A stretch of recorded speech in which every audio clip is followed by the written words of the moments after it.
ये कहानी है रामपुर गांव की, जहां एक साधु महाराज रहा करते थे। वो हमेशा गांव के चौराहे में स्थित एक पेड़ के नीचे बैठकर भगवान की तपस्या करते।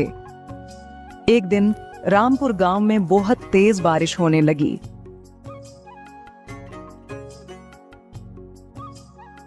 जिस वजह से गांव में बाढ़ आ गई और सारे घर पानी में डूबने लगे।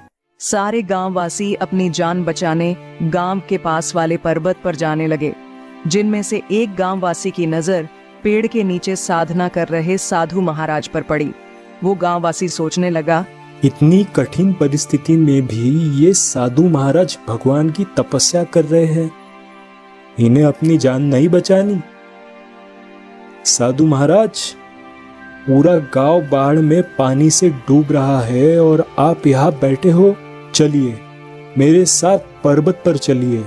सारे गांववासी अपनी जान बचाने पर्वत की ओर जा रहे हैं। साधु महाराज बोले, अरे मूर्ख, मैं दिन रात भगवान की तपस्या में लीन रहता हूँ, भला मुझे क्या होगा। चलो जाओ यहाँ से। ये सुनकर वो गांववासी वहां से चला गया। बारिश अब और भी तेज हो गई और धीरे धीरे बाढ़ का पानी साधु महाराज की कमर तक आ गया। कहीं कोई डूब तो नहीं गया। ये देखने के लिए कुछ गांववासी एक जहाज पर वहां से गुजर रहे थे कि अचानक उन्हें वहां साधु महाराज दिखे।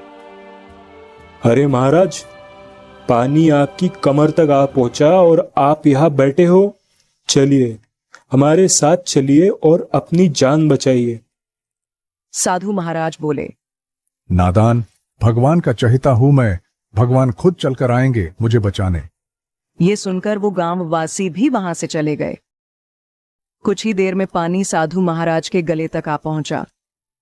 अब बाढ़ में फंसे गांववासियों को बचाने हेलीकॉप्टर उड़ने लगे, जिसमें से आखिरी हेलीकॉप्टर साधु महाराज के पास आया, जिसमें से नीचे रस्सी फेंककर एक आदमी बोला, महाराज, इसे पकड़कर ऊपर आ जाइए।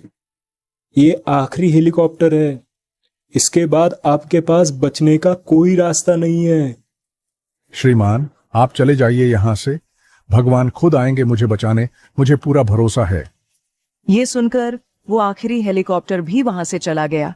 थोड़ी ही देर में पानी और बढ़ गया, जिससे वो पेड़ डूब गया और साधु महाराज की पानी में डूबने से मृत्यु हो गई। मृत्यु के बाद साधु महाराज के भगवान से दर्शन हुए। साधु महाराज बोले, हे परमात्मा, मैंने सारा जीवन आपकी तपस्या की, जिस कारण मुझे पूरा भरोसा था कि आप मुझे बचाने आएंगे, लेकिन आप नहीं आए और मेरी मृत्यु हो गई। हे परमात्मा, आपने मेरे साथ ऐसा क्यों किया? मूर्ख, मैं एक नहीं बल्कि 3 बार तुम्हें बचाने आया था। याद करो वो गांववासी, वो नाव पर बैठा शख्स और वो हेलीकॉप्टर। मैं तीनों बार तुम्हारी जान बचाने आया, लेकिन तुम मुझे नहीं पहचान पाए। इस कहानी की तरह ही हमारे जीवन में परमेश्वर हमें कई अवसर देता है, पर पता नहीं हम किस घड़ी का इंतजार करते हैं और उस अवसर को गवा देते हैं।